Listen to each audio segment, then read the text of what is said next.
2021년도 첫째 주일입니다. 주의 이름으로 모이신 모든 분들 환영하고요. 반가운 소식이 하나 있는데 우리 일부 예배 때 말씀을 드렸어요.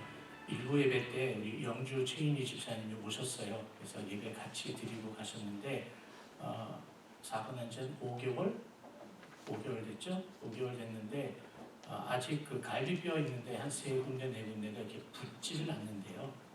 그거는 또 뭐 방법도 없고 그냥 기다리셔야 되니까, 그런데도 이제 1월 첫째 주부터는 오시겠다고 하셨는데 그 약속을 또 지키셔서 오셨습니다. 혹시 여러분들이 만나게 됐을 때 너무 반가워서 막 껴안고 막 어르신 흔들고 그러면 안 돼요. 갈비뼈 아직 안 붙었으니까 조심해 주시고 더 반갑게 인사해 주시면 정말 좋겠습니다. 이제 우리 같이 머리 숙여서 기도함으로 하나님 앞에 신령과 진정으로 예배드립니다.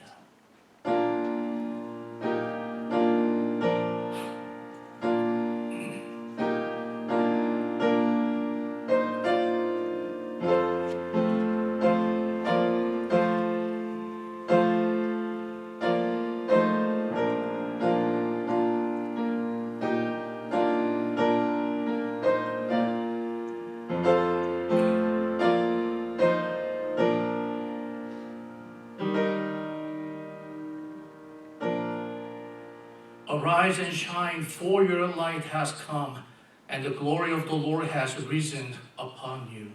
일어나라, 빛을 발하라. 이는 내 빛이 이르렀고 여호와의 영광이 내 위에 임하였음이니라. 보라, 어둠이 땅을 덮을 것이며 캄캄함이 만민을 가리려니와 오직 여호와께서 내 위에 임하실 것이며 그의 영광이 내 위에 나타나리니 나라들은 내 빛으로 왕들은 비치는 내 광명으로 나아오리라. 아멘. 전능하신 아버지 하나님 감사합니다. 우리로 하여금 하나님 앞에 나와 예배할 수 있는 예배자의 특권을 허락하여 주심을 감사합니다. 하나님께서 우리에게 은혜를 베풀어 주셔서 온 우주 만물을 말씀으로 창조하신 하나님을 아바 아버지라 고백하며 예수 그리스도를 나의 주 나의 하나님이라 고백하며 성령님의 인도하심과 성령님의 내주하심을 따라 예배드리도록 축복하셨음을 감사합니다. 하나님 아버지, 간절히 바라고 소원하옵는 것은 이 예배의 주인 되어 주시고 이 예배 가운데 영광으로 가득 채워 주시옵시며 예배하는 모든 자들의 심령 속에 성령으로 충만하게 하여 주시옵소서. 살아계신 예수님의 이름으로 간절히 기도하옵나이다. 아멘. 니케아 신경으로 우리의 신앙을 고백합니다. 우리는 천지의 창조자이며 모든 보이는 것과 보이지 아니하는 것을 만드신 한 분의 전능한 하나님 아버지를 믿습니다. 우리는 또한 하나님의 독생자이신 한 분의 주 예수 그리스도를 믿습니다. 그는 영원 전에 성부에게서 태어난 신 중의 신이며 빛 중에 빛이고 참신 중에 참신으로서 창조되지 않고 출생되었으며 모든 것을 창조하신 성부와 동일한 본질을 가지고 있으신 분입니다. 그는 우리 인류를 위하여 우리 구원을 위하여 하늘에서 내려와 성령의 능력으로 동정녀 마리아에게서 육신을 받아 인간이 되었고 우리를 위하여 본디오 빌라도에게 십자가 처형을 받았습니다. 그는 고난을 받고 장사되었으며 성경대로 사흘 만에 부활하여 하늘에 오르사 아버지의 우편에 앉으셨습니다. 그리고 그는 산자와 죽은 자를 심판하러 영광 중에 다시 오실 것이며 그의 나라는 끝이 없을 것입니다. 우리는 또한 성부와 성자에게서 나온 생명의 부여자와 주님이신 성령을 믿습니다. 그는 성부와 성자와 함께 예배와 영광을 받으시며 거룩한 선지자들을 통해 말씀하셨습니다. 그리고 우리는 하나의 거룩하고 사도적인 세계의 교회를 믿습니다. 우리는 죄 용서를 주시는 하나의 세례를 믿으며 죽은 자의 부활과 내세의 삶을 기다립니다. 아멘. 다 같이 일어나서 550장 찬송합니다.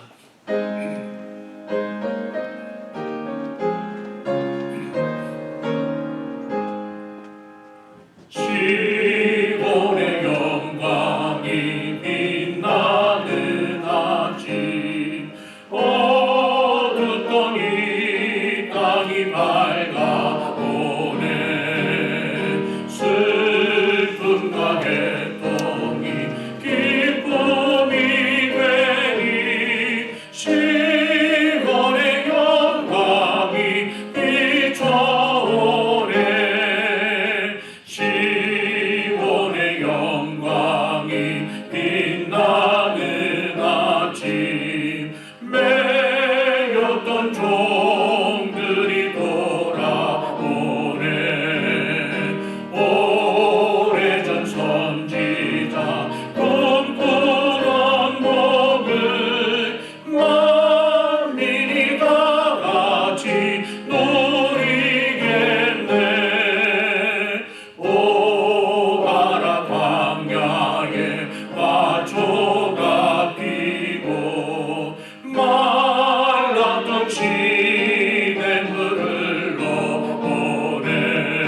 찬송을 받으시기에 지극히 합당하신 하나님 아버지, 오늘도 그리고 올해도 하나님께 찬양을 드리며 예배를 드릴 수 있도록 허락하여 주심을 감사드립니다.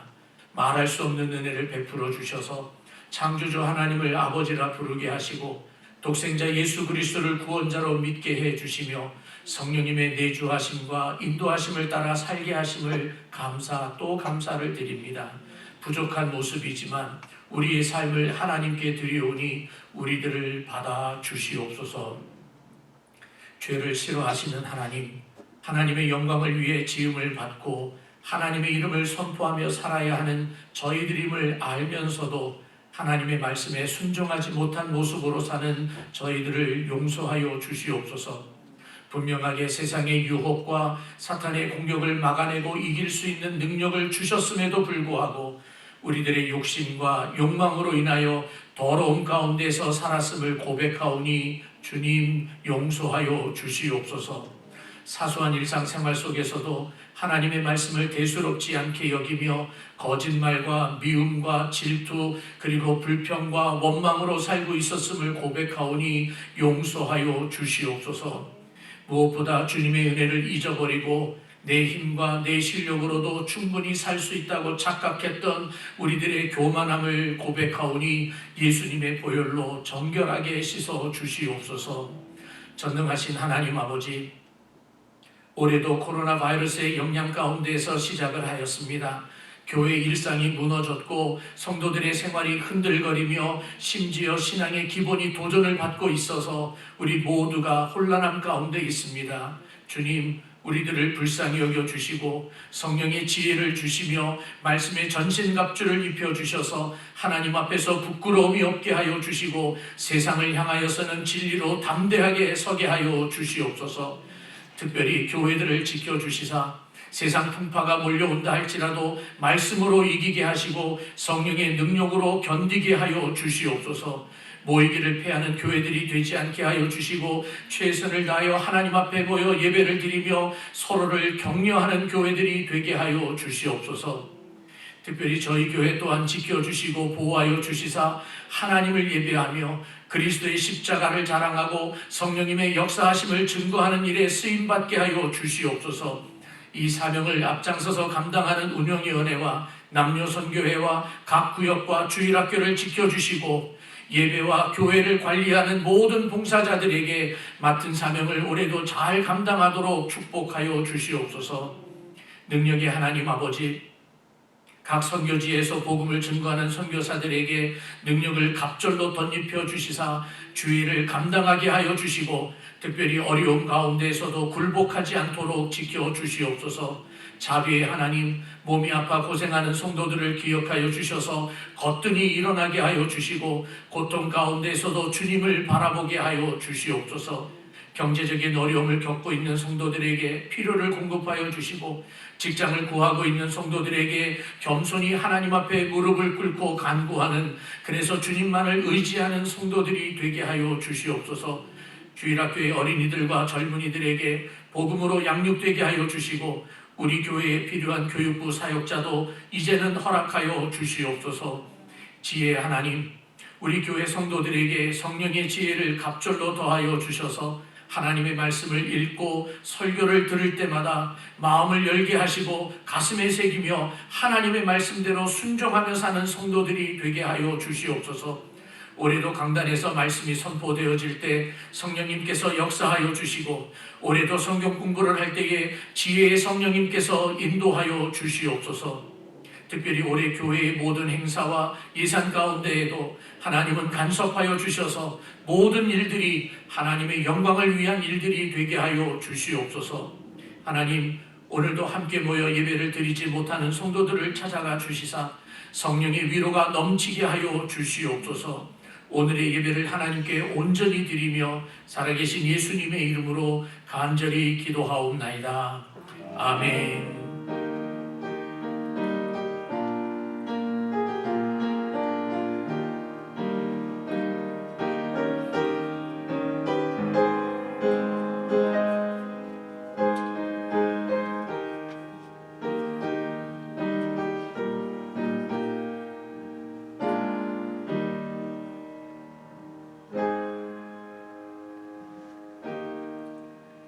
우리 앞뒤 좌우분과 함께 인사드립니다. 샬롬, 잘 오셨습니다. 환영합니다. 우리 이은주 권사님 오래간만에 이브에 오셨어요. 반갑습니다. 잘 오셨습니다. 우리 포럼프에서 우리 권사님 네 분, 우리 데이빗 앤 김승자 권사님 정말 잘 오셨습니다. 몸이 약하셔서 면역력도 많이 떨어지고 계셔서 오시기가 많이 힘들어하셨는데 1월 첫째 주일이라고 또 이렇게 함께 모이셨습니다. 정말 주님의 이름으로 환영합니다. 우리 교회에 있는 광고 우리 같이 봤으면 좋겠어요. 우리 예산위원회에 우리 위원장의 이철호 집사님, 그리고 위원회 고준현 집사님, 김정혜 집사님, 윤나은 집사님, 한명희 집사님 이렇게 구성을 했고 저도 같이 참석합니다. 1차 모임은 1월 5일 날 저녁 7시에 있는데 이런 예산위원회를 광고하는 이유가 있어요. 여러분 기도해 달라고. 하나님이 보시기에 정말 칭찬받는 그런 예산이 집행이 되고 구성이 되어지고 부끄러움이 없어야 되고요. 특별히 교회가 재정 때문에 소위 말하면 돈 때문에 시험에 드는 일이 없어야 됩니다. 세상 앞에서도 깨끗한 그런 교회의 모습을 우리가 갖추기를 정말 원하니까 여러분들이 기도해 주시면 정말 고맙겠습니다. 운영위원회로 함께 섬겨주실 분들 1월 15일까지 꼭 저한테 미리 알려주셔서 함께 섬길 수 있으면 좋겠고요. 해마다 1년에 한 번씩 이맘때쯤이면 광고하는 것이 있어요. 여러분 종이에 그 세금 보고를 위한 그 헌금 영수증 필요하신 분들을 신청해 달라고 하고 이렇게 카드를 넣어드렸는데 지켜주셔야 될 것이 있어요. 뭐냐면 1월 달 안에 다 끝납니다. 1월 31일 이후에는 발행을 하지 않습니다. 그러니까 여러분들께서 미리 해주시고요. 그리고 이럴 때 한 번 더 광고를 해드리는데 우리 재정보고할 때 가끔씩 재정부장께서 광고해 주시는 건데 헌금할 때 쓰는 이름과 그리고 세금 보고할 때 쓰는 이름이 다를 수 있잖아요.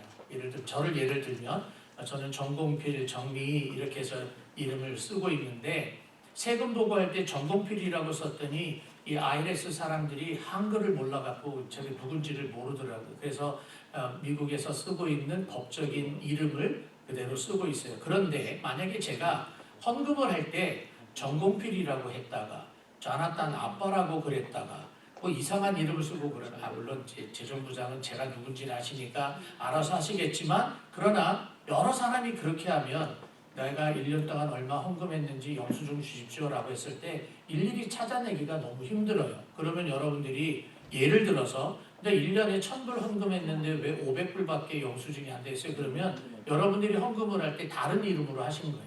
그래서 찾아내기가 힘든 거예요. 그러니까 올해는 꼭 여러분들이 헌금을 하실 때 하나의 이름으로 이렇게 통일을 해서 헌금 봉투에다가 쓰시면 재정부에서 많이 도움이 되고 여러분들도 도움이 될 거라고 믿습니다.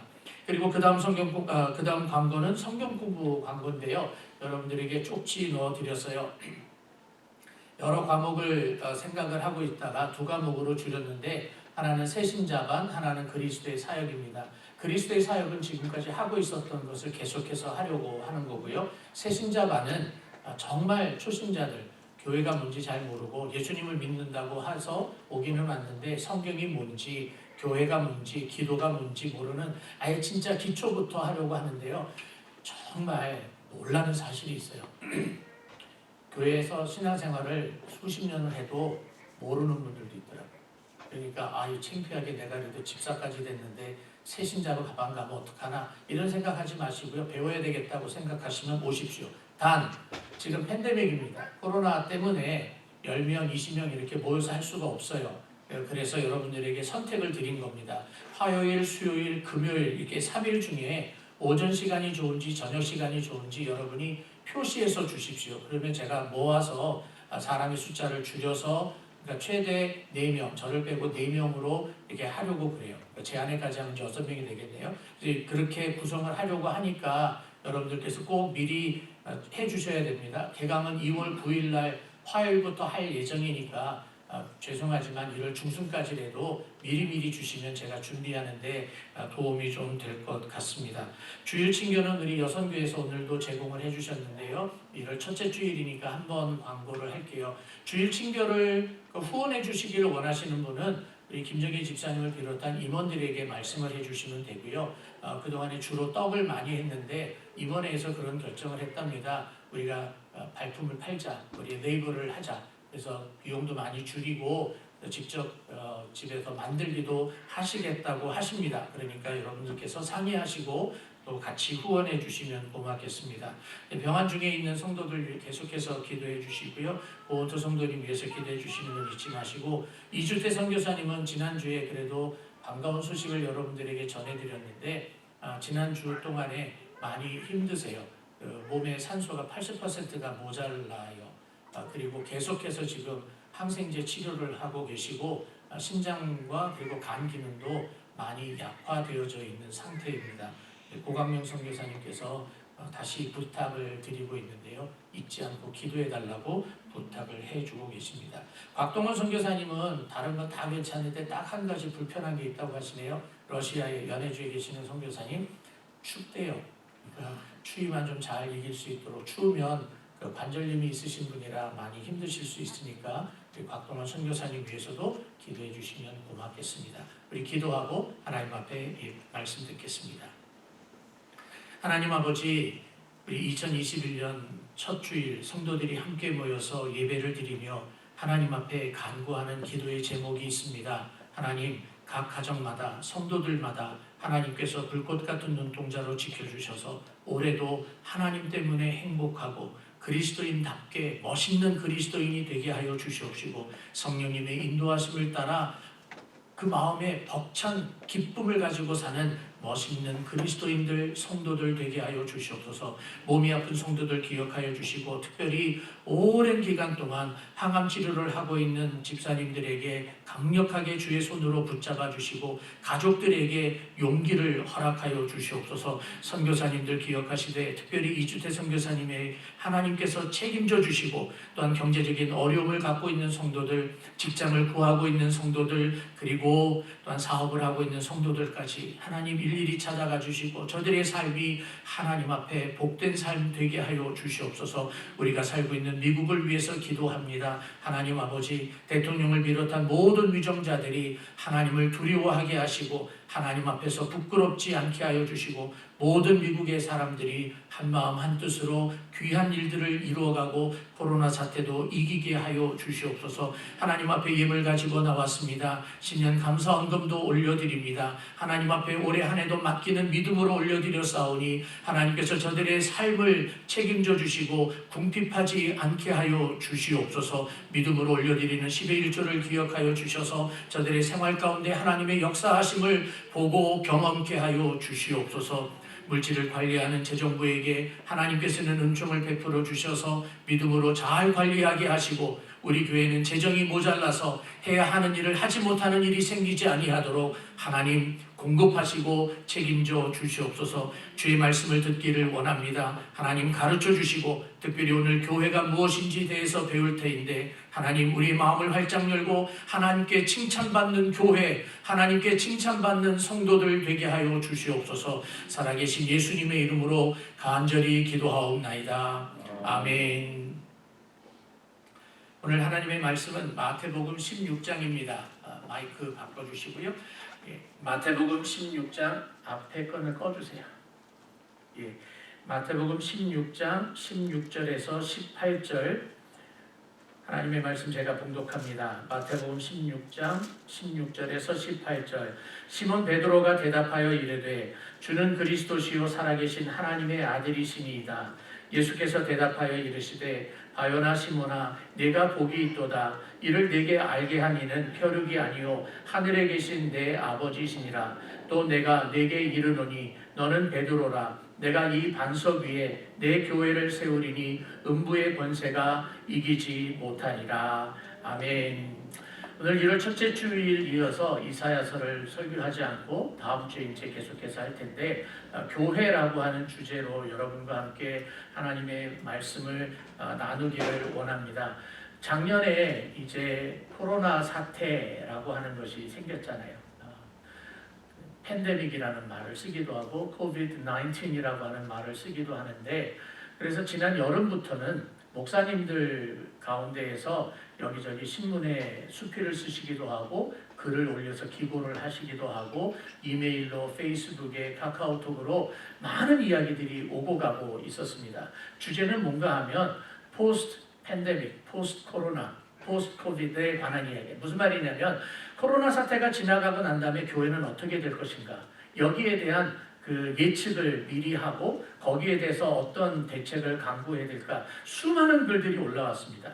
모두라고 하는 말은 쓸 수는 없지만 많은 글들을 저도 읽었습니다. 그리고 저는 목사다 보니까, 그리고 사실 저는 조금은 이기적인 목사거든요. 우리 교회가 최고예요.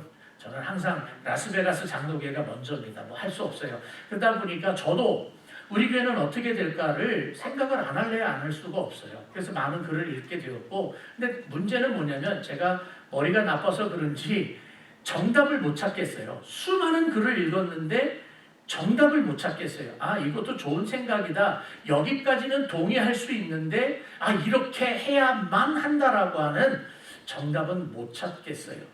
그래서 혼자서 고민을 많이 하게 됐고, 그러다가 이제 고민했던 것 중에 나온 것이 지난 1월 1일 날 설교했던 예배 드립시다라고 하는 것이 하나가 생겼고, 오늘 첫째 주일 날은 여러분들과 함께 교회라고 하는 이야기를 나누고 싶었습니다. 코로나 영향력 가운데에서 우리가 올해를 시작하기는 했지만 분명한 것은 코로나 사태든 어떤 사태든지 간에 성경이, 이 서론 부분은 정말 잘 들어주세요. 성경이 예수 그리스도를 믿고 있는 성도들인 저와 여러분들에게 가르쳐준 삶의 기준이 있습니다. 세상하고는 다릅니다. 세상의 가치관하고 다릅니다. 세상의 인생관과 다릅니다. 세상의 세계관하고 다릅니다. 근데 성경이 가르쳐주고 있는 인생관, 성경이 가르쳐주고 있는 가치관, 성경이 가르쳐주고 있는 세계관이 있어요. 그것은 바뀌지 않습니다.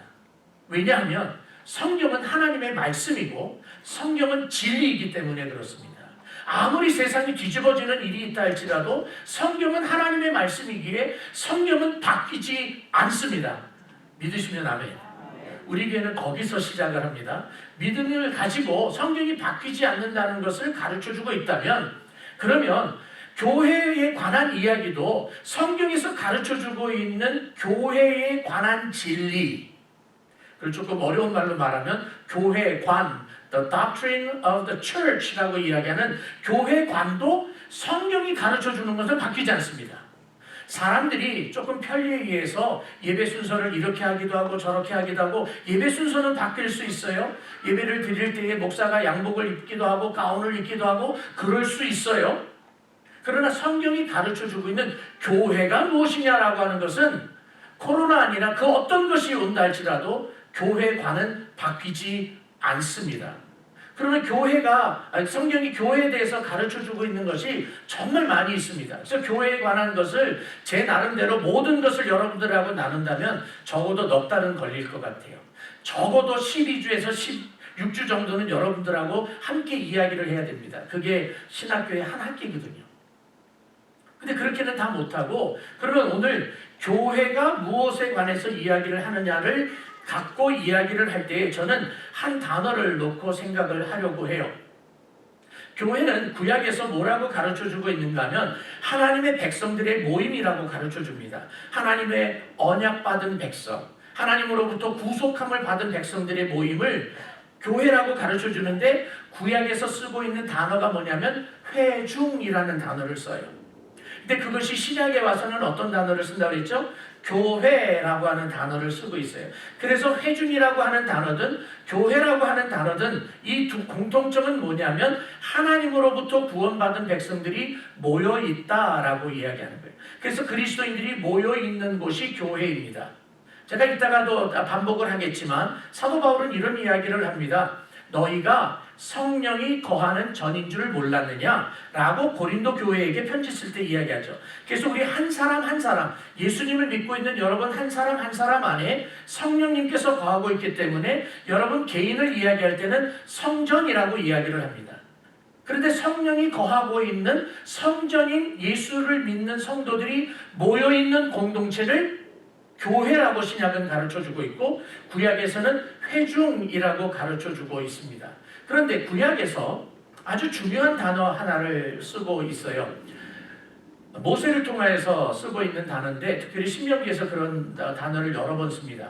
이스라엘 백성들이 모여있는 그곳, 그냥 모여있는 곳이 아니라 특별히 하나님 앞에서 모여있는 이스라엘의 집합체를 총회라고 부릅니다.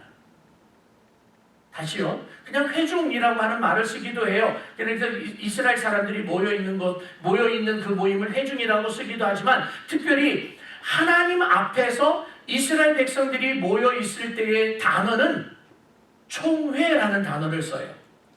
The Assembly of the Lord. 여호와의 총회라고 하는 단어를 씁니다. 그래서 이 총회라고 하는 말은 히브리어로 카할이라고 하는 말인데 이것은 집합, 모이다, 모임체 이런 뜻이에요. 그래서 오늘 설교는 이 총회라고 하는 단어를 가지고 교회를 풀어가려고 해요.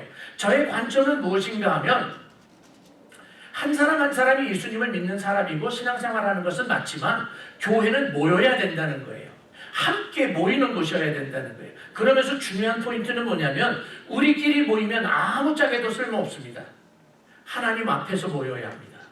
예수 그리스도의 이름으로 모여야 합니다. 성령의 강림하심이 있는 곳이어야 합니다. 그것이 교회입니다. 그래서 총회라고 하는 단어로 저는 세 가지를 여러분과 함께 이야기를 하고 우리들의 꿈이, 우리들의 궁극적인 소망이 어디에 있느냐를 보고 가려고 합니다. 본론으로 들어가기 전에 한 가지를 여러분과 함께 확인을 하고 가야 할 것이 있어요. 저는, 여러분들은 어떤지 모르는데 저는 궁극적인 소망이 하나님의 나라에 있습니다. 저는 죽으면 하나님 나라에 올라가서 다른 거는 안 할지 몰라도 하나님을 예배할 것입니다. 저의 최종의 목적지는 The Final Destiny는 어디냐면 하나님의 나라입니다. 여러분은 어떠십니까? 저하고 같이 가실래요? 예, 저하고 다 같이 갑니다. 거기 올라가면 우리 뭐 하고 있을까요? 이제 김치 더 이상 안 담아도 되고요. 설거지 더 이상 안 해도 되고요. 만두 속 안 해도 돼요. 근데 거기 가면 우리가 다른 거는 다 안 해도 꼭 해야 되는 것이 하나 있습니다. 찬양하는 겁니다. 근데 성경은 특별히 요한계시록에서는 뭐라고 가르쳐주고 있는가 하면 나 혼자 하나님 앞에서 찬송한다는 말 단 한 구절도 없습니다. 요한계시록에서는 뭐라고 얘기하는가 하면 많은 성들이, 온 성도들이 모이는데 거기에 천군 천사들도 모여서 하나님 앞에서 하나님을 찬송한다고 되어 있습니다. 그것이 우리들의 마지막의 모습이에요. 우리들의 영원한 모습이에요. 궁극적인 저 하나님의 나라에 가서 우리들이 해야 될 그 모습인데 그것을 미리 가르쳐주고 있는 모습이 총회예요. 그 총회라고 하는 모습을 통해서 우리로 하여금 이 땅에서 만족하는 것이 아니라 하나님 나라 바라보고 가야지. 이거를 계속해서 가르쳐주고 있는 거예요. 자, 먼저 첫 번째로 살펴볼 것은 시내산에서의 총회입니다. 시내산에서의 총회. 이 시내산은 어떤 것인가 하면 이스라엘 백성들이 최초로 총회라고 하는 이름으로 모인 곳이 시내산이기 때문에 그렇습니다. 자, 이것에 들어가기 전에 오늘 읽었던 본문에 있는 말씀을 잠깐 먼저 거론을 하고 갈게요. 예수님께서 갈릴리에서의 사역을 3년의 사역을 다 마치시고 이제 마지막으로 예루살렘으로 내려가시기 직전입니다. 예루살렘으로 내려가는 게 아니라 올라가는 거죠. 예루살렘으로 올라가시기 전에 제자들을 데리고 갈릴리 호수의 북동쪽에 있는 아마 예수님께서 가신 것 중에 북쪽은 제일 먼 곳일 거예요. 거기가 무슨 동네가 있었는가 하면 가이사라 빌립보라고 하는 동네가 있어요. 그곳에 가서 제자들을 불러놓고 제자들하고만 이야기하는 겁니다. 사람들이 나를 누구라고 하느냐 그랬더니 어떤 사람은 엘리야, 어떤 사람은 요한 뭐 이럽니다. 그랬더니 예수님이 뭐라고 그러냐면 그러면 너희는 나를 누구라 하느냐라고 물어요. 그러니까 베드로는 반장 투표하지도 않았는데 선거하지도 않았는데 항상 스스로 반장이에요. 나대기를 좋아하는 사람이에요. 나대면서 뭐라고 하는가 하면 유명한 말을 하죠. 오늘 읽었던 16절이에요. 주는 그리스도시요 살아계신 하나님의 아들이십니다. 그랬더니 예수님께서 17절 말씀에 바요나 시몬아 참 너한테 복이 있다 라고 이야기하시면서 너의 이름을 이제 베드로라고 이야기하겠다. 그거는 반석이라는 뜻이에요. 그러면서 18절에 가서 뭐라고 이야기하시는가 하면 내가 반석 위에 이 반석 위에 나의 교회를 세우겠다라고 이야기합니다. 자, 여기에서 천주교와 기독교의 차이가 이제 또 한 포인트가 생기는 겁니다. 천주교에서는 베드로가 이야기를 했고 예수님이 이 반석 위에 교회를 세운다고 했으니까 교회의 기초는 베드로라고 이야기하는 거예요. 그래서 베드로가 일대 교황입니다. 그래서 교황들은 지금까지 이제 내려오는 모든 교황들은 그래서 죄가 없어요. 교황 무호소를 이야기합니다. 그러나 우리는 그렇게 고백하지 않습니다. 우리는 그 반석이 무엇인가 하면 신앙 고백이에요. 주는 그리스도시요 살아계신 하나님의 아들입니다라고 하는 신앙 고백과 주 예수 그리스도가 우리의 반석입니다. 우리의 영원한 반석입니다. 우리의 구원자이십니다. 그곳 위에 교회를 세운다고 이야기를 하는 거예요. 또한 마태복음 전체에서는 제자도를 여러 가지를 가르쳐주고 있지만 마태복음에서 가르쳐주고 있는 제자도, discipleship에서 특징적인 것이 하나 있는데 베드로가 교회를 대표하는 사람입니다. 마태복음에서는. 그래서 베드로가 말하고 그리고 행동하고 때로는 실수하는 것, 그 모든 것이 베드로 한 사람의 실수로 이야기를 하는 것이 아니라 교회의 실수고 교회의 이야기고 교회의 고백이고 교회의 행동이에요. 그게 마태복음에서 가르쳐주고 있는 제자도예요. 그러니까 교회는 베드로 위에서 세우는 것이 아니라 베드로의 신앙 고백, 예수 그리스도 위에 교회를 세운다라고 이야기하시는데 예수님께서 내 교회를 세운다라고 이야기하신 거예요. 그래서 교회라고 하는 것은 당시 마태복음에서 나타냈던 그 초대 교회를 이야기하는 거예요. 그래서 그리스도 앞에 모이고 하나님 앞에 모이는 것입니다. 그래서 교회는 하나님 앞에서 모이는 것이 교회입니다. 누가? 함께. 근데 시내산은 어떤 것인가 하면 애굽에서 히브리 민족이 400년 동안 종살이를 합니다. 종살이를 하고 있을 때 모세를 통하여서 하나님이 이스라엘 백성들을 건져내십니다. 그래서 홍해바다를 건너서 그리고 광야로 들어왔고 광야에 들어오는데 그 광야가 이렇게 그러니까 역삼각형으로 되어 있거든요. 홍해바다를 건너서 맨 남쪽에 있는 곳, 즉 삼각형의 꼭지점이 있는 곳까지 내려오는데 거기가 시내산이에요. 그 시내산 앞에 이스라엘 백성들이 모여 있을 때 그 시내산에서 하나님께서 이스라엘 백성들 가운데 임재하십니다. 그러니까 산이 구름으로 덮이고 영광 가운데 땅이 진동이 있었고 그리고 불금 같은 것이 있었고 화염이 있었고 그러면서 하나님께서 임재하시고 이스라엘 백성들에게 이야기를 하세요. 그런데 하나님께서는 이스라엘 백성들을 애굽 땅에서 건져주신 이유가 있어요. 출애굽기입니다. 출애굽기에서 이렇게 이야기를 하십니다. 7장 16절에 그에게 이르기를 히브리 사람의 하나님 여호와께서 나를 왕에게 보내어 이르시되 내 백성을 보내라. 지금 바로 왕에게 딜을 하고 있는 거예요. Let my people go 그러는 거예요. 그러면 그들이 광야에서 누구를 섬긴다고요? 나를 섬길 것이다. 여기서 나는 누구예요? 여호와 하나님이에요. 내 백성을 너희 땅에서 건져내겠다. 내가 그들을 건져내서 광야에 가서 그들로 하여금 나를 섬기게 하겠다라고 하나님께서 모세를 통해서 바로에게 이야기하시는 거예요. 그러면 정리합시다. 하나님께서 이스라엘 백성들을 광야에서 건져주신 이유가 무엇입니까? 하나님을 섬기라고 하는 거예요. 하나님을 섬기게 하기 위해서 건져주신 거예요. 노예 상태에서 죄악 가운데 있었던 사람들을 건져주셔서 자유하게 하시고 하나님을 섬기도록 하는 거예요. 그러면 하나님을 섬긴다라고 하는 말은 무슨 말입니까? 하나님을 섬긴다라고 하는 것은 하나님과의 관계를 확립하는 거예요. 하나님과 나의 관계가 정립이 되어 있는 거예요. 내가 하나님을 섬긴다라는 것은 내가 종이 되고 내가 백성이 되고 위대하신 하나님을 worship하는 거예요. serve하는 거예요. 그렇죠. 그런데 이 약속이, 이 관계가 그날 시내산에서 처음 이루어진 게 아니에요. 이 약속은 언제부터 있었는가 하면 아브라함 때부터 이미 있었어요. 하나님께서 아브라함에게 나타나서 내가 너의 후손을 통해서 너의 씨를 통해서 큰 민족을 이루겠다라고 말씀하셨고 그 약속을 아브라함의 아들인 이삭에게 확인시켜 주셨고 이삭의 아들인 야곱에게 또 확인을 해주신 거예요. 그 약속을 하나님께서 잊어버리지 아니하시고 종살이를 하고 있었던 이스라엘 백성들을 건져내셔서 시내산 앞에 모여서 하나님께서 요구하시는 거예요. You serve me. 나만 섬겨라 라고 하나님께서 요구하고 계시는 겁니다. 그러므로 시내산에서의 이 총회는 하나님께서 구원하여 주신 그 백성들에게 하나님을 섬길 것을 요구하는데 그것이 어디에 기초하고 있는가 하면 언약에 기초되어 있는 거예요. 하나님의 택하심에 기초되어졌다라고 이야기하는 겁니다. 신명기 33장에 가면 모세가 죽기 전에 그리고 이스라엘 백성들이 40년의 광야 생활을 다 마치고 가나안 땅으로 들어가기 직전에 모세가 다시 한번 신신당부하는 말이 신명기입니다. 그리고 특별히 33장은 이스라엘 백성들을 축복하는 장면이에요.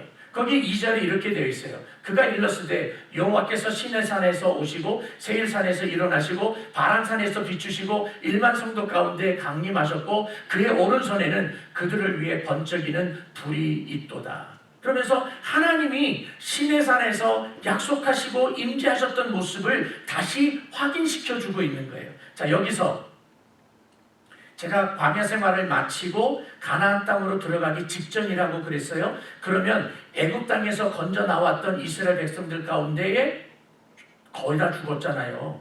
광야에서 태어난 사람 아니면 아예 어렸을 때 나왔던 사람 그리고 갈렙과 여호수아밖에는 없는 거예요. 그러니까 하나님의 말씀에 대해서 잊어버릴 수 있는 거예요. 하나님의 언약에 대해서 잊어버릴 수 있는 거예요. 그러니까 모세를 통하여서 그 백성들에게 너희는 언약 백성이야 라고 가나안 땅에 들어가기 직전에 다시 한번 모아놓고 이야기하는 거예요. 그러므로 시내산에서의 이 총회는 그 백성들에게 하나님이 너희를 택하여 주셨다.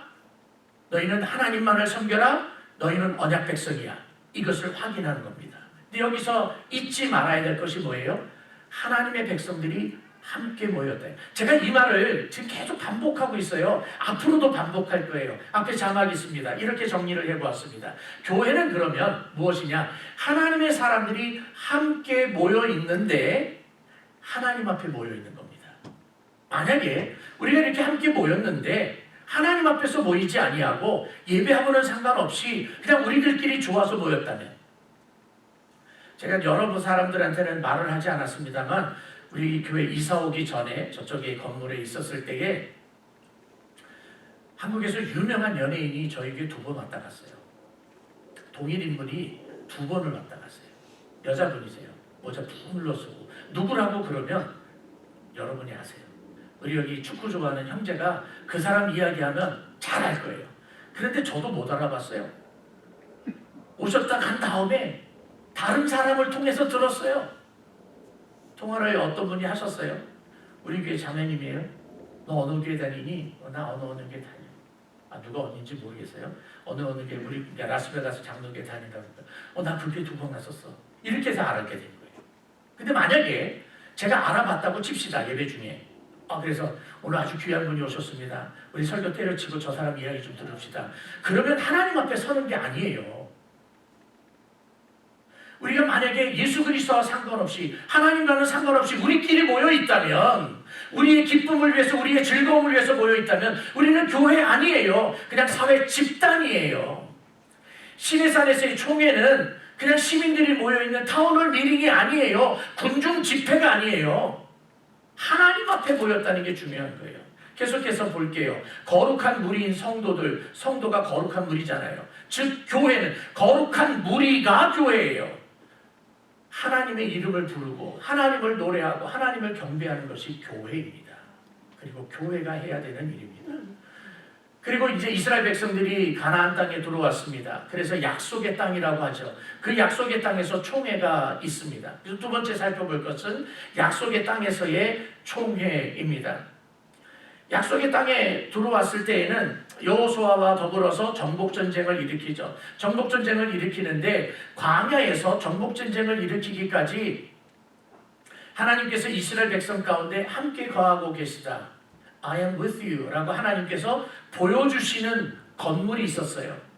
비록 임시 건물이었지만 그게 뭐냐면 성막입니다. 태버네컬이라고 하는 거예요. 성막이 있어서 그거는 항상 움직일 수 있는 거잖아요. 그래서 제사장들이 성막을 메고 움직일 때 200만 명의 이스라엘 백성들이 함께 움직였고요.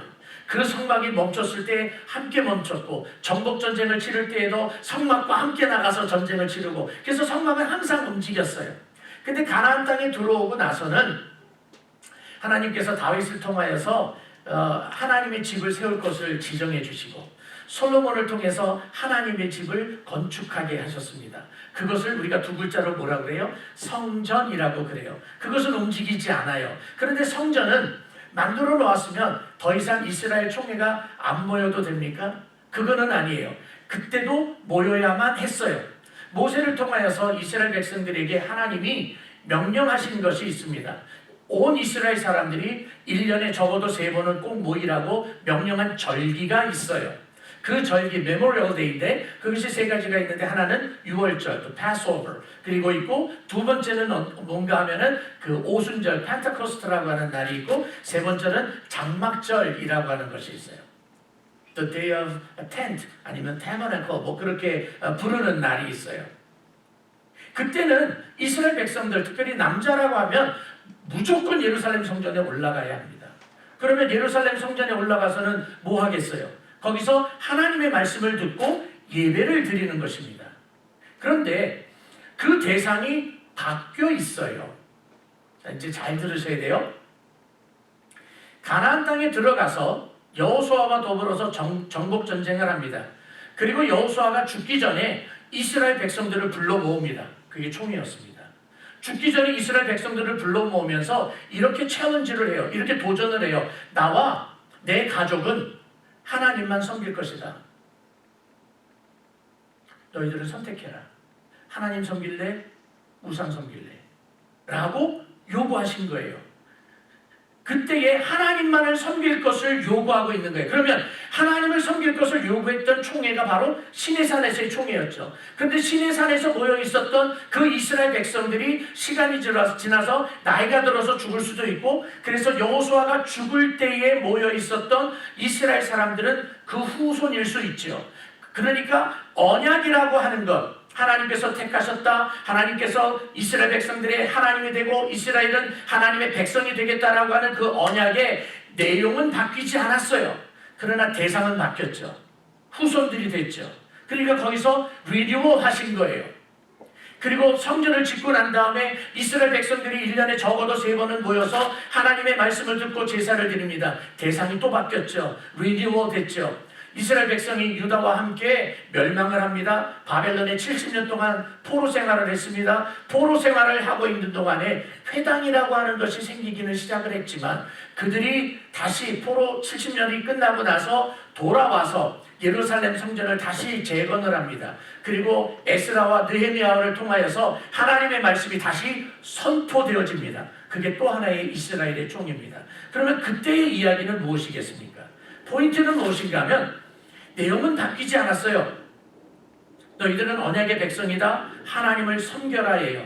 그런데 그 성전에 모였을 때 언약의 땅에서 모여있었던 백성들에게 무엇을 확인을 시켜주는가 하면 너희도 언약의 백성이야.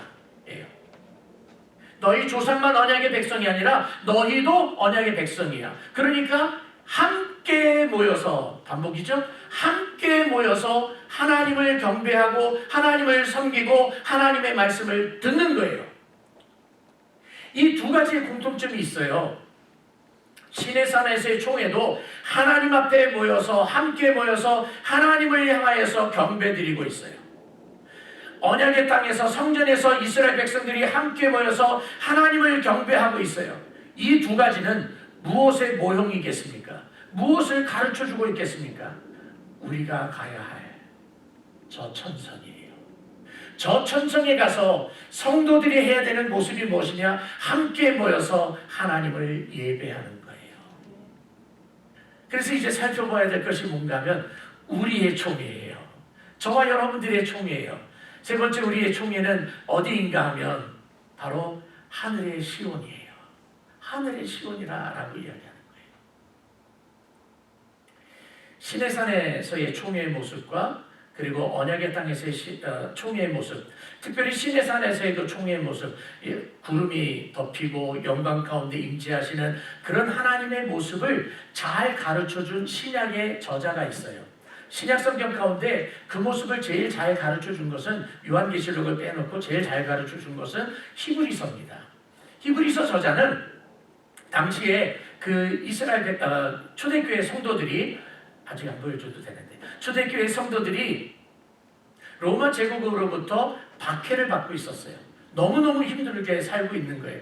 그래서 이 히브리서 저자는 정확하게 누군지는 모릅니다. 근데 그가 편지를 써서 돌린 것이 히브리서입니다.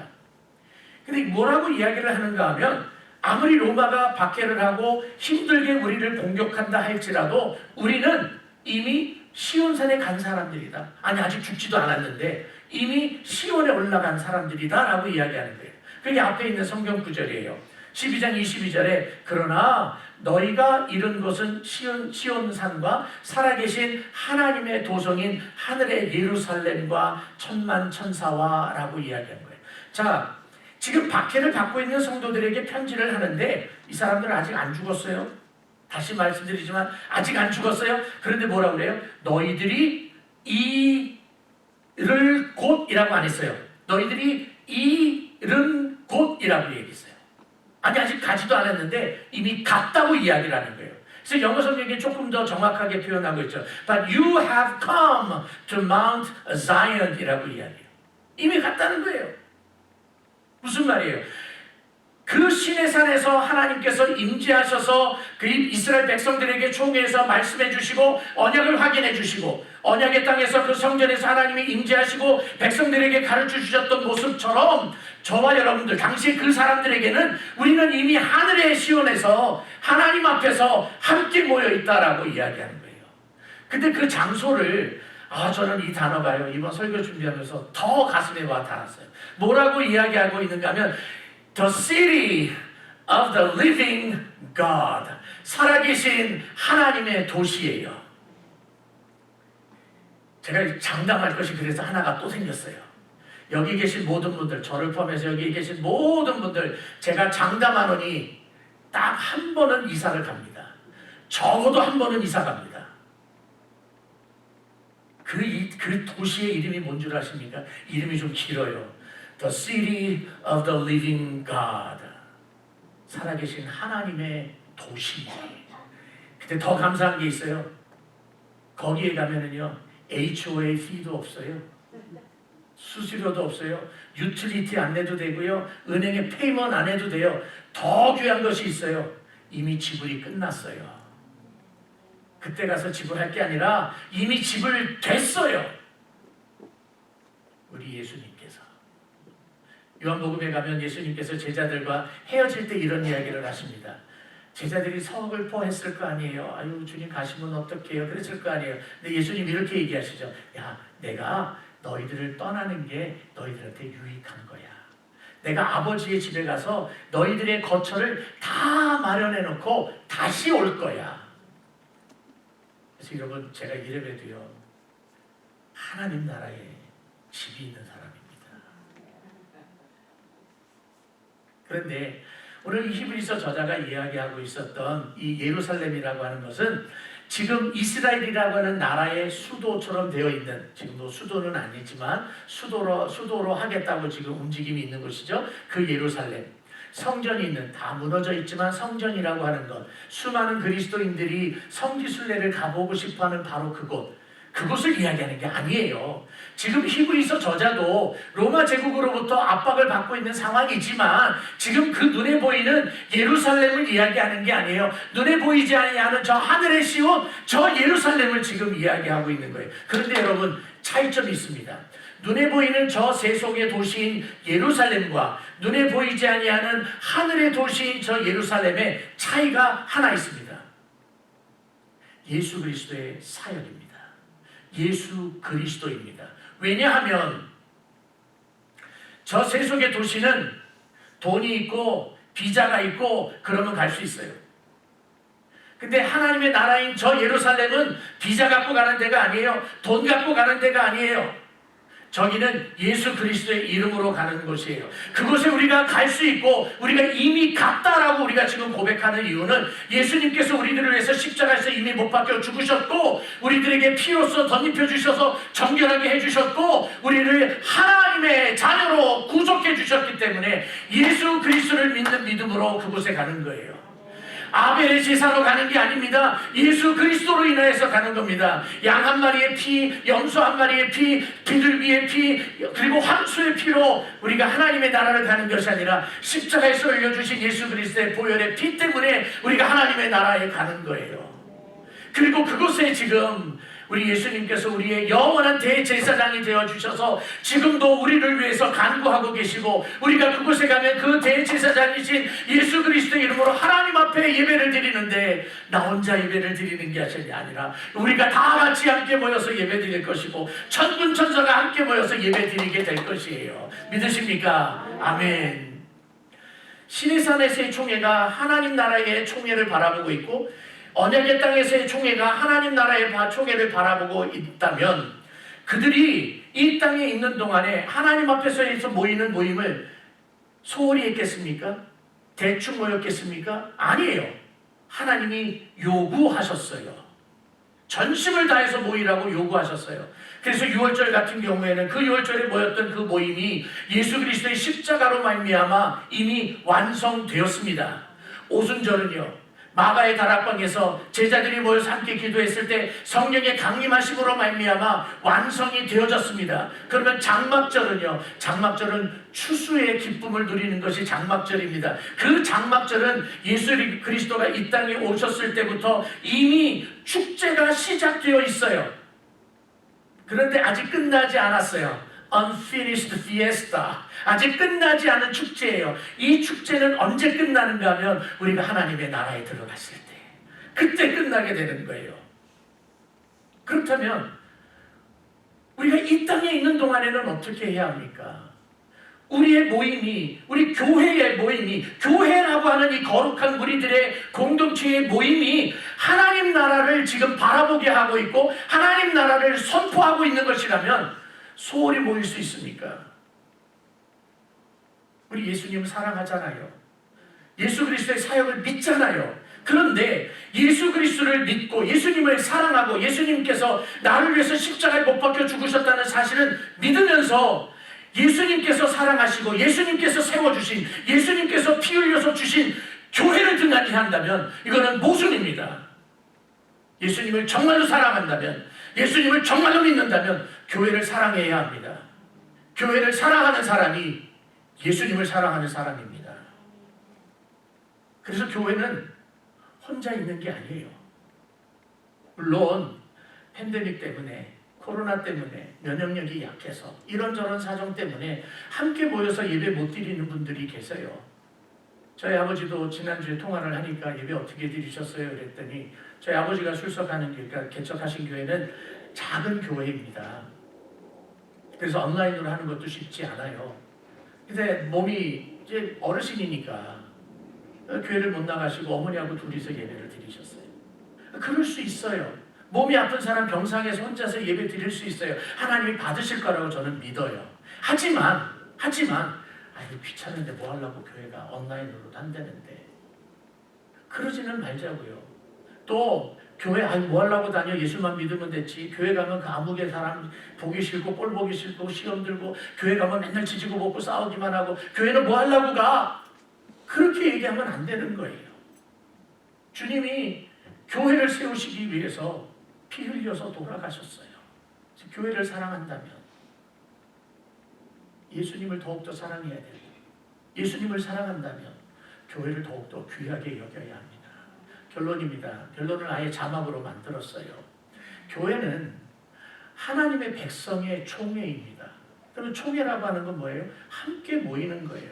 그런데 우리는 모일 때마다 주님 앞에 서는 거예요.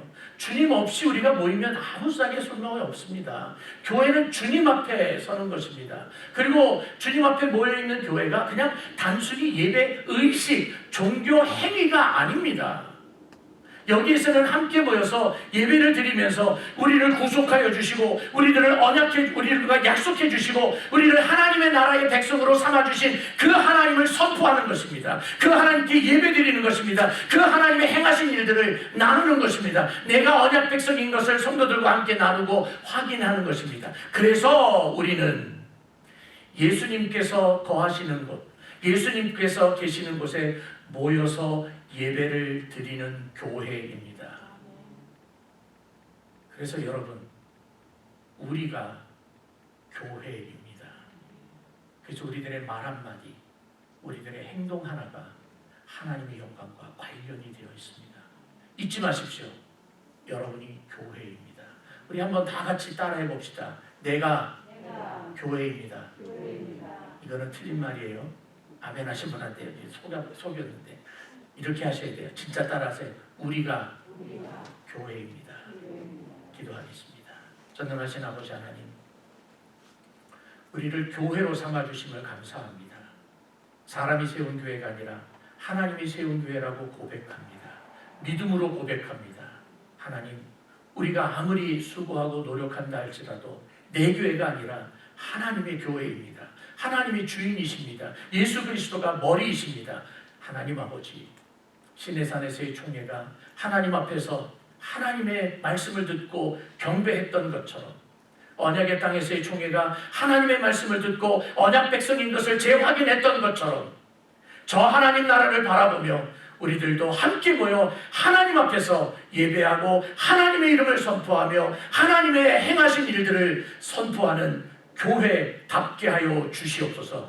이미 교회인 줄로 믿습니다. 그래서 간구하오니 성령님께서 강하게 역사하여 주셔서 부끄러움이 없는 교회가 되게 하여 주시옵소서. 하나님께 칭찬받는 교회 되게 하시고 세상 앞에 당당한 교회가 되게 하여 주시옵소서. 살아계신 예수님의 이름으로 기도하옵나이다. 아멘. 우리 다 같이 일어나서 마지막 찬송합니다.